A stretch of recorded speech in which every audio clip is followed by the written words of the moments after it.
जय श्री कृष्णा, राधे राधे। आप सभी भक्तों का आपके अपने YouTube चैनल श्री कृष्ण दीवानी में हार्दिक स्वागत है। आज आप सुन रहे हैं वैशाख मास महात्म्य के 16वें अध्याय की कथा। सर्वप्रथम भगवान का स्मरण करते हुए आप सभी मेरे साथ बोलिए। शांताकारं भुजगशयनं पद्मनाभं सुरीशं विश्वधारं गगनसदृशं मेघवर्णं शुभांगं लक्ष्मीकान्तं कमलनयनं योगिभिर्ध्यानगमयं वन्दे विष्णुं भवभयहरं सर्वलोकैकनाथम्। ओम नमो भगवते वासुदेवाय। सूत जी वैशाख महात्म्य की कथा का श्रवण कराते हुए महर्षियों से कहते हैं, हे श्रेष्ठ विप्रवरों, एक समय की बात है, देवादिदेव जगत गुरु भगवान सदाशिव यमुना जी के तट पर बैठे हुए थे। उस समय नारद जी ने उनके चरणों में प्रणाम करके उन देवादिदेव शंकर से कहा कि हे देव देव महादेव, आप सर्वज्ञ, जगदीश्वर, भगवत धर्म का तत्व जानने वाले तथा श्री कृष्ण मंत्र का ज्ञान रखने वालों में सर्वश्रेष्ठ हैं।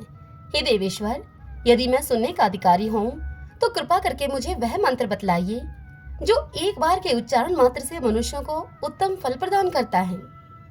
यह सुनकर शिवजी ने कहा नारद मुनि से, हे महाभाग नारद, तुमने यह बहुत ही उत्तम प्रश्न किया है। क्यों न हो, तुम संपूर्ण जगत के हितैषी जो ठहरे। मैं तुम्हें मंत्र चिंतामणि का उपदेश दे रहा हूँ। यद्यपि वह बहुत ही गोपनीय मंत्र है, तो भी मैं तुमसे उसका वर्णन करूंगा। कृष्ण के दो मंत्र अत्यंत ही उत्तम हैं। अब मैं तुम्हें उन दोनों मंत्रों को बताता हूँ। मंत्र चिंतामणि, युगल, दवय और पंचपदी, ये इन दोनों मंत्रों के पर्यायवाची नाम हैं। इनमें पहले मंत्र का प्रथम पद है गोपीजन, द्वितीय पद है वल्लभ, तृतीय पद है चरणान, चतुर्थ पद है शरणम तथा पंचम पद है परपदे। इस प्रकार यह मंत्र 5 पदों का है, अर्थात गोपी जन वल्लभ चरणान शरणम परपदे। इसका नाम है चिंतामणि। इस महामंत्र में 16 अक्षर हैं। दूसरे मंत्र का स्वरूप इस प्रकार है, नमो गोपीजन। इतना कहकर फिर से वल्लभाभ्याम का उच्चारण करना चाहिए। तात्पर्य यह है कि नमो गोपीजन वल्लभाभ्याम। यह दूसरा मंत्र नमो गोपीजन वल्लभाभ्याम, यह मंत्र 10 अक्षरों का बताया गया है। जो मनुष्य श्रद्धा या अश्रद्धा से एक बार भी इस पंचपदी का जप कर लेता है, उसे निश्चय ही श्री कृष्ण के प्यारे भक्तों का सानिध्य प्राप्त होता है। इसमें तनिक भी संदेह नहीं है। इस मंत्र को सिद्ध करने के लिए न तो पुष्चरण की अपेक्षा पड़ती है और न ही न्यास विधान का कर्म ही अपेक्षित है। देश काल का भी कोई नियम नहीं है। अरि और मित्र आदि के शोधन की भी आवश्यकता नहीं है। हे मुनीश्वर नारद, ब्राह्मण से लेकर चांडाल तक सभी मनुष्य इस मंत्र के अधिकारी हैं। स्त्रियां, शूद्र आदि, जड़, मूक, अंध, पंगु, होण, किरात, पुलिंद, पुलकस, आभीर, यवन, कंक एवं खश आदि पाप योनि के दंभी, अहंकारी, पापी, चुगलखोर, गोघाती, ब्रह्म हत्यारे, महापातकी मनुष्य, उपपातकी मनुष्य, ज्ञान वैराग्यहीन, श्रवण आदि साधनों से रहित तथा अन्य जितने भी निकृष्ट श्रेणी के लोग हैं, उन सबका इस मंत्र में अधिकार है। हे मुनिश्रेष्ठ नारद, यदि सर्वेश्वर भगवान श्री कृष्ण में यदि उनकी भक्ति है तो वे सब के सब इस मंत्र के अधिकारी हैं, अन्यथा नहीं। इसलिए भगवान में भक्ति न रखने वाले, कृतघ्न, अभिमानी, श्रद्धाहीन और नास्तिक को इस मंत्र का उपदेश नहीं देना चाहिए। जो सुनना न चाहता हो अथवा जिसके हृदय में गुरु के प्रति सेवा का भाव न हो, उसे भी यह मंत्र नहीं बताना चाहिए। जो श्री कृष्ण का अनन्य भगत हो, जिसमें दंभ और लोभ का अभाव हो और जो काम तथा क्रोध से सर्वथा मुक्त हो, उसे यत्न पूर्वक इस मंत्र का उपदेश देना चाहिए। इस मंत्र का ऋषि मैं ही हूँ। वल्लभी वल्लभ श्री कृष्ण इसके देवता हैं तथा प्रिया सहित भगवान गोविंद के दास्य भाव की प्राप्ति के लिए इसका विनियोग किया जाता है। यह मंत्र एक बार के ही उच्चारण से कृतकृत्यता प्रदान करने वाला है। हे द्विश्रेष्ठ नारद, अब मैं इस मंत्र का ध्यान तुम्हें बतलाता हूँ। वृंदावन के भीतर कल्प वृक्ष के मूल भाग में रत्नमय सिंहासन के ऊपर भगवान श्री कृष्ण अपनी प्रिया श्री राधिका जी के साथ विराजमान हैं। श्री राधिका जी उनके वाम भाग में बैठी हुई हैं। भगवान का श्री विग्रह मेघ के समान श्याम है। उसके ऊपर पीतांबर शोभा पा रहा है। उनके 2 भुजाएं हैं। गले में वनमाला पड़ी हुई है। उनके मस्तक पर मोर पंख का मुकुट शोभा दे रहा है। मुखमंडल करोड़ों चंद्रमाओं की भांति कांतिमान है। वे अपने चंचल नेत्रों को इधर उधर घुमा रहे हैं। उनके कानों में कनेर पुष्प के आभूषण सुशोभित हैं। उनके ललाट में दोनों ओर चंदन तथा बीच में कुमकुम बिंदु से तिलक लगाया गया है, जो कि मंडलाकार जान पड़ता है। दोनों कुंडलों की प्रभा से वे प्रातःकालीन सूर्य के समान तेजस्वी दिखाई दे रहे हैं।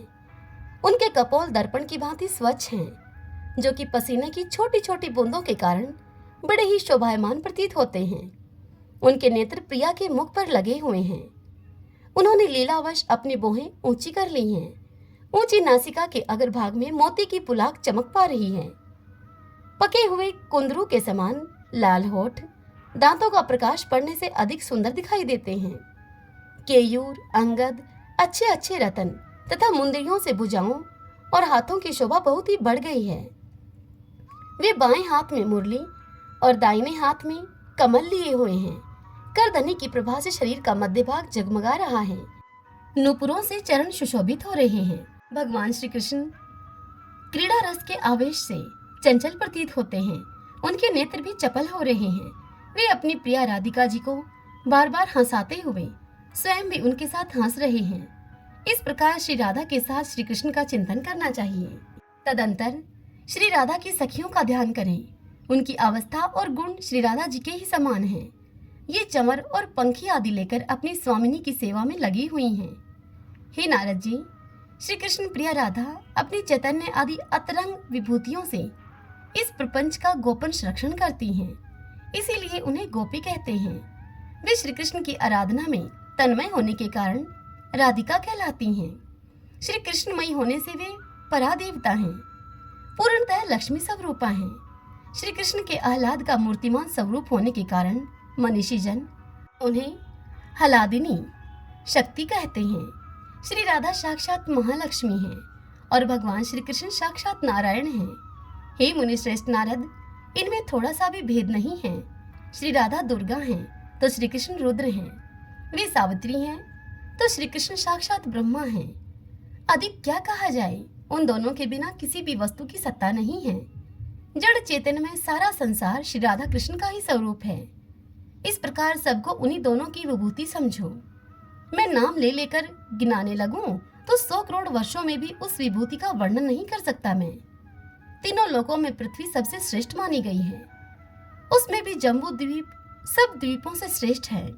जम्बू द्वीप में भी भारतवर्ष और भारतवर्ष में भी मथुरापुरी श्रेष्ठ है। मथुरा में भी वृंदावन और वृंदावन में भी गोपियों का समुदाय, उस समुदाय में भी श्री राधा की सखियों का वर्ग तथा उस वर्ग में भी स्वयं श्री राधा ही सर्वश्रेष्ठ हैं। श्री कृष्ण के अत्यधिक निकट होने के कारण श्री राधा का महत्व सबकी अपेक्षा अधिक है।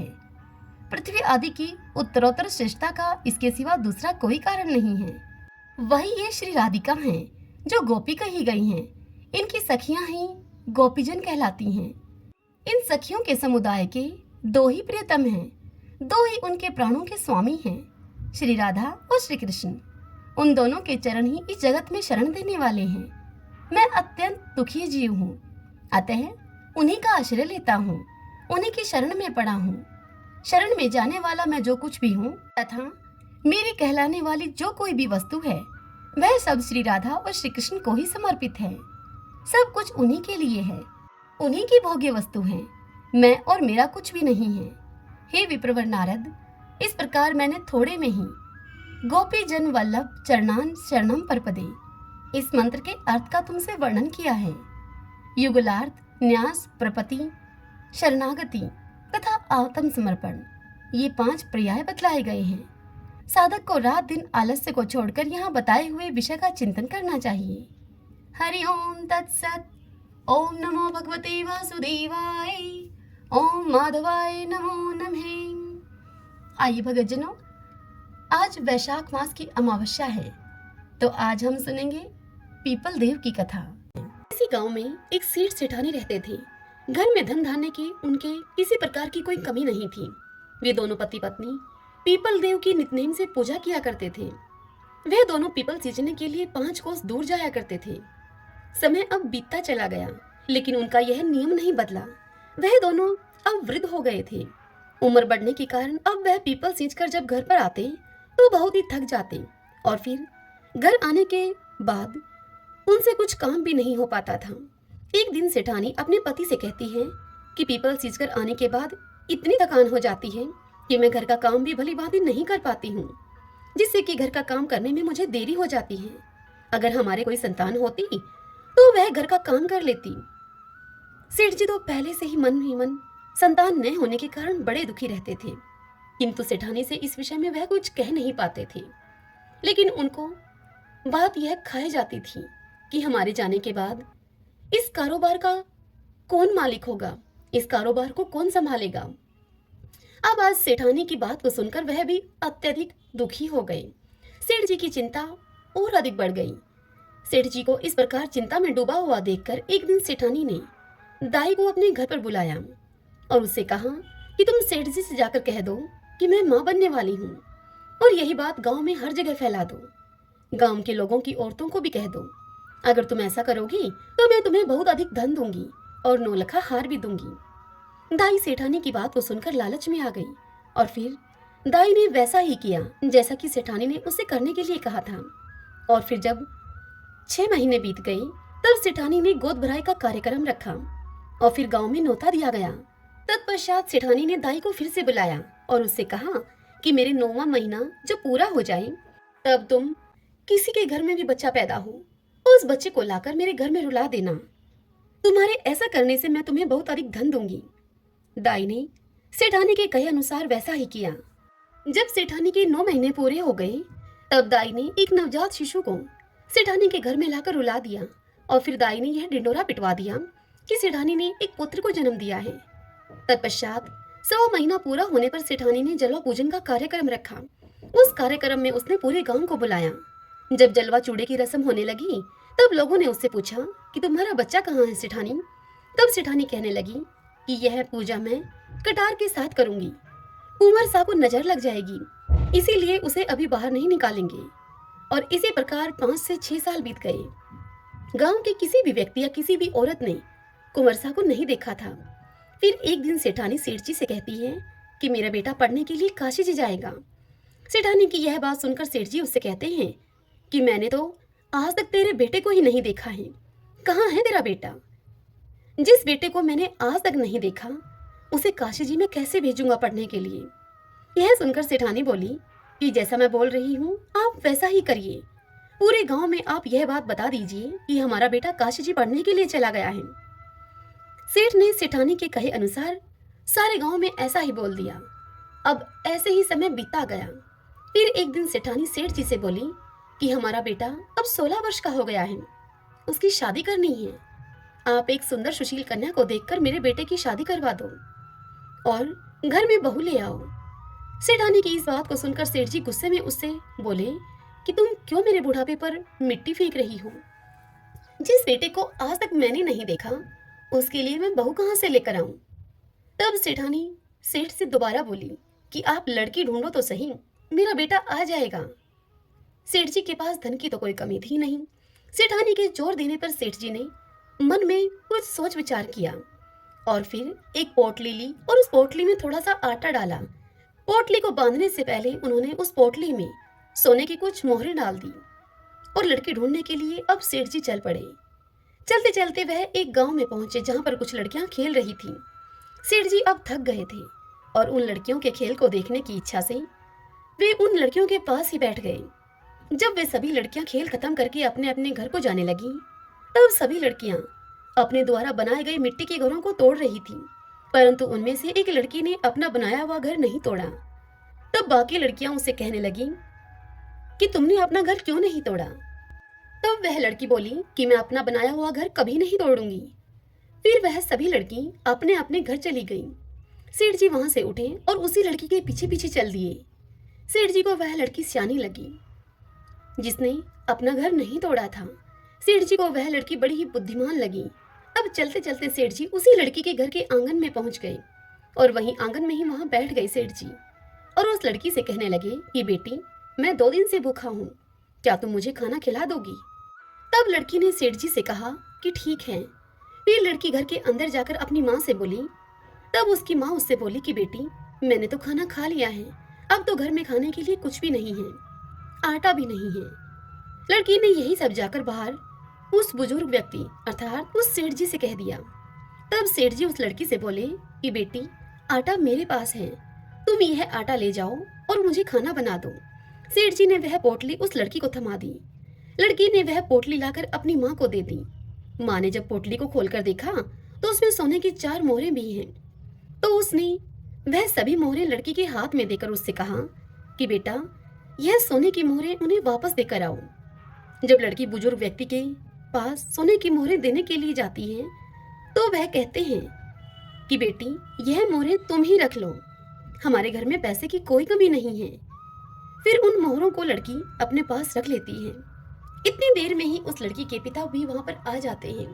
तत्पश्चात सेठ जी और लड़की के पिता में आपस में बातचीत होने लगती है।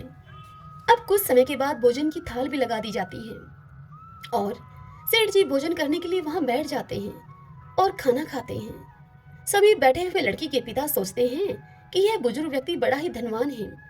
अब जैसे ही सेठ जी खाना खाकर उठते हैं तब उस लड़की के पिताजी उनसे पूछते हैं कि आप आगे कहाँ जा रहे हैं।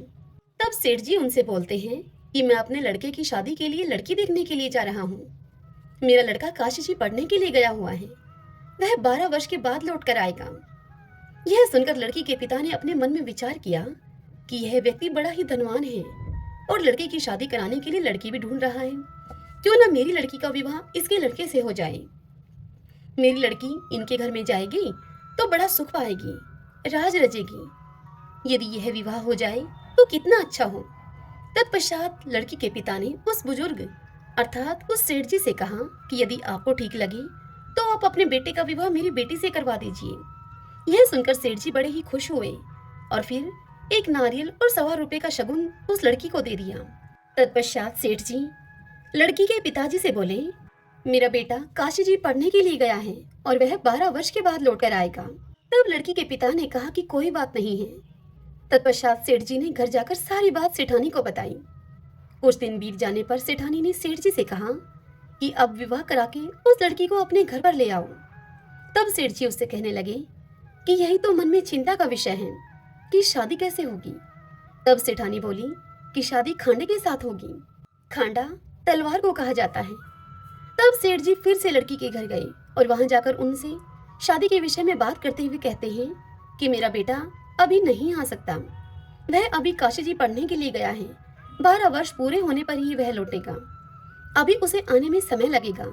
यदि आप राजी हो तो मैं अपने बेटे के स्थान पर यह खांडा रख दूंगा और यह शादी संपन्न हो जाएगी।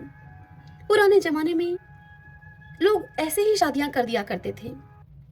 असली कीमत तो आदमी की वचन और जुबान की होती है। सेठ जी की बात को सुनकर लड़की के पिता ने खूब सोच विचार करके लड़की की शादी खांडे के साथ करवा दी।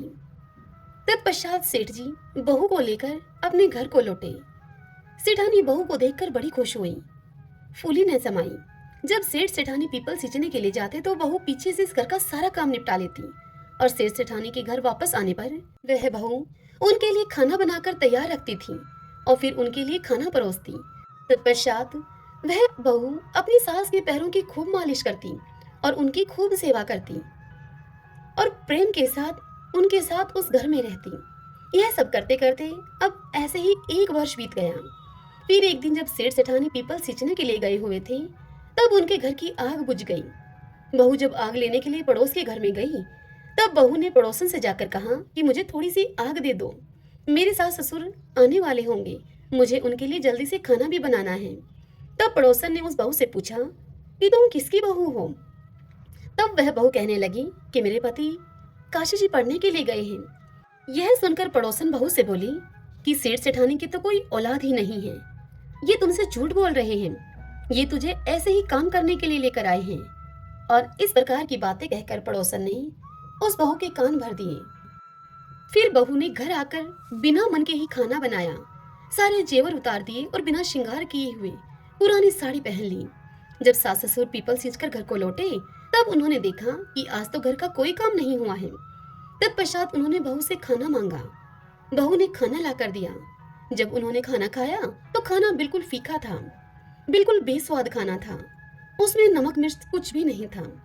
तब उन्होंने बहू से पूछा कि बहू, आज क्या बात है? बहू, आज खाना बिल्कुल फीका सा है। तब बहू ने उत्तर दिया कि आपको तो आज ही खाना फीका मिला है, मेरी तो पूरी जिंदगी ही फीकी है। तब सेठानी पूरी बात समझ गई कि आज इसके किसी ने कान भरे हैं, सब कुछ इसको बता दिया है। अब सेठानी सारी बात देखते समझते हुए चुप रहती है। फिर दूसरे दिन सेठ सेठानी पीपल सींचने के लिए जाने लगते हैं। तब बहू कहती है कि आपने मुझे 6 कोठों की तो चाबी दे रखी है, 7वें कोठे की चाबी मुझे क्यों नहीं दी है? मैं कौन सी बहू हूँ आपकी? तब सेठानी उससे बोली कि नहीं बेटा, ऐसी बात नहीं है, मैंने तो ऐसे ही यह चाबी तुम्हें नहीं दी थी। और फिर सेठानी 7वें कोठे की चाबी भी बहू को दे देती है और बहू को पड़ोसन से बात करने के लिए मना करती है। और फिर वह दोनों पीपल सींचने के लिए चले जाते हैं। अब पीपल सींचते समय भगवान विष्णु का नाम लेते रहे, वह माता लक्ष्मी का नाम लेते रहे। वह दोनों भक्ति भाव से भगवान विष्णु और माता लक्ष्मी की भक्ति, बार बार उनके नाम का उच्चारण करना, उन्हें भोग लगाना, यह तो उन दोनों की दिनचर्या का हिस्सा था। लेकिन उस दिन उनके मन में बहू के घर से जाने का डर भी था। उनकी आंखों में नमी थी और चिंता भी थी। वह बार बार बोल रहे थे कि भगवान, आप ही हमारी लाज रखना। भगवान सदैव अपने भक्तों पर दयालु रहते हैं। वह भक्तों के दुखों में दुखी होकर स्वयं उसका निवारण करने के लिए आ जाते हैं। उधर सास ससुर के घर से जाते ही बहू जल्दी जल्दी काम निपटाकर पहले कोठे को खोलकर देखती है तो उस कोठे में, उस कमरे में खूब सुंदर सुंदर कपड़े थे। बहू उन कपड़ों को पहन पहन कर देखती है और खूब खुश होती है। इसी तरह बहू ने दूसरे कोठे को खोला, उसमें बहुत सुंदर सुंदर गहने भरे थे। अब बहू ने रोज रोज नए नए कपड़े गहने पहनना शुरू कर दिया। सास ससुर के आने से पहले वह उन कपड़ों और गहनों को उतार कर वापस रख देती थी। इसी तरह तीसरे कोठे में स्वादिष्ट व्यंजन थे। वह अपनी पसंद की मिठाइयाँ खाती और पूरा दिन खुश रहती थी। बहू ने जब चौथे कोठे को खोलकर देखा तो उसमें भांति भांति के अनाज रखे थे। पांचवें और छठे कोठे को खोलकर देखा तो उसने देखा कि उस कमरे में हीरे और जवाहरात थे। अब उस सेठानी की बहू इन्हीं सब चीजों में व्यस्त रहकर खूब खुश रहने लगी। लेकिन कुछ दिन के बाद वह इन सब चीजों से ऊब गई। फिर एक दिन उसने 7वें कोठे को खोलकर देखा तो उसमें उसने देखा कि वहां उस कमरे में एक पीपल का पेड़ था और एक मंदिर था। बहू उसी कमरे में बैठ गई। अब थोड़ी ही देर के बाद उस पीपल के पेड़ में से एक सुंदर सा लड़का निकलकर बाहर आया। तब बहू उस लड़के से बोली कि आप कौन हैं? तब वह लड़का बोला कि मैं तुम्हारा पति हूँ। तब बहू ने उससे फिर पूछा कि आप तो काशी जी पढ़ने के लिए गए थे, आप इस कमरे में कैसे आ गए? तब वह लड़का बोला कि मैं तो अभी अभी आया हूँ, परंतु तुम माँ को कुछ मत कहना। उस बहू ने आज तक अपने पति को तो देखा ही नहीं था और वह इसीलिए उस लड़के के कहने पर बहू ने उसे अपना पति मानकर उसके साथ हंसी ठिठोली करने लगी, उसके साथ बातचीत करने लगी। अब तो बहू हर रोज सास ससुर के पीपल सींचने के लिए जाते ही उसी 7वें कमरे में आकर बैठ जाती और अपने पति के साथ खूब समय बिताती। थोड़े ही समय के बाद अब वह बहू गर्भवती हो गई। तब सेठ सेठानी को भला बुरा कहने लगे और बोलने लगे कि अब मैं गांव के लोगों को क्या मुंह दिखाऊंगा, मेरा तो बुढ़ापा ही तूने खराब कर दिया। तब सेठानी बड़े प्यार से अपनी बहू से पूछती है कि बहू, यह किसका बच्चा है?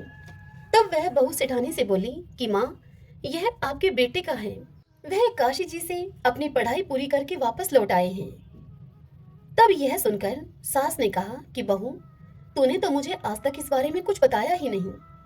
तब वह बहू बोली कि माँ जी, आपके बेटे ने ही मुझे इस बारे में आपसे कुछ भी कहने के लिए मना किया था और मुझसे कहा था कि तुम माँ को कुछ मत बताना। तब सेठानी ने अपनी बहू से कहा कि कल जब तुम उससे मिलोगी तब उससे तुम कहना कि आपको मुझे 7वीं की चूड़ी पहनाने के लिए बाहर आना पड़ेगा। फिर बहू ने अगले दिन उस लड़की को यह सारी बात बता दी। तब लड़के ने कहा कि मैं जरूर आऊंगा। अब सास और बहू दोनों निश्चिंत हो गईं। 7वीं की चूड़ी पहनाने का कार्यक्रम रखा गया और पूरे गांव को बुलावा भेजा गया। उस कार्यक्रम में जब सारा गांव वहां पर उपस्थित था, बहू को वहां पर बिठाया गया। फिर क्या था, थोड़ी ही देर में वहां पर चर्चा होने लगी कि कहाँ है इनका बेटा, आज तक हमने तो कभी देखा नहीं है। तभी वहां पर 17-18 साल का एक नौजवान लड़का आया और बहू के पास आकर वह बैठ गया। गांव के सभी लोग उसे देखकर चौंक गए और उसे टकटकी लगाकर देखते ही रह गए। और फिर कहने लगे कि यह लड़का तो कितना सुंदर है, यही कारण है कि सेठानी इसे छिपाकर रखती थी। तत्पश्चात कार्यक्रम जब पूरा हुआ, वह लड़का वापस जाने लगा। तब बहू ने उससे कहा कि आप कहाँ जा रहे हैं? तब वह लड़का बोला कि मुझे जाना पड़ेगा। जैसे ही वह लड़का 7वें कमरे में गया, बहू उसके पीछे पीछे गई। वह लड़का पीपल के पास पहुंचकर जैसे ही सांप की केचुली पहनने लगा, तब उस बहू ने तुरंत ही उस केचुली में आग लगा दी। आग लगने से लड़के के शरीर में अब जलन होने लगी। बहू ने लड़के के शरीर पर दूध डालकर उसकी जलन को शांत किया। फिर वह लड़का, बहू और सेठ सेठानी मिलकर एक साथ एक ही घर में रहने लगे। इस तरह उस लड़की के तेज भाग्य से सेठ सेठानी को अपना बेटा मिल गया। हे मेरे पीपल देवता, जैसी कृपा आपने उस लड़की और सेठ सेठानी पर की, वैसी ही कृपा आपकी यह कथा जो भी कहे, सुने, सुनाए और ओंकारा भरे, उन सब पर करना। तो आइए भगवान के इन नामों को 5 बार बोलते हुए संकीर्तन करते हैं। श्री कृष्ण गोविंद हरि मुरारी, हे नाते नारायण वासुदेव। श्री कृष्ण गोविंद हरि मुरारी, हे नाते नारायण वासुदेव। श्री कृष्ण गोविंद हरि मुरारी, हे नाते नारायण वासुदेव। श्री कृष्ण गोविंद हरि मुरारी, हे नाते नारायण वासुदेव। श्री कृष्ण गोविंद हरि मुरारी, हे नाते नारायण वासुदेव। सभी बोलिए विष्णु भगवान की जय। श्री राधा कृष्णाभ्याम नमो नमः।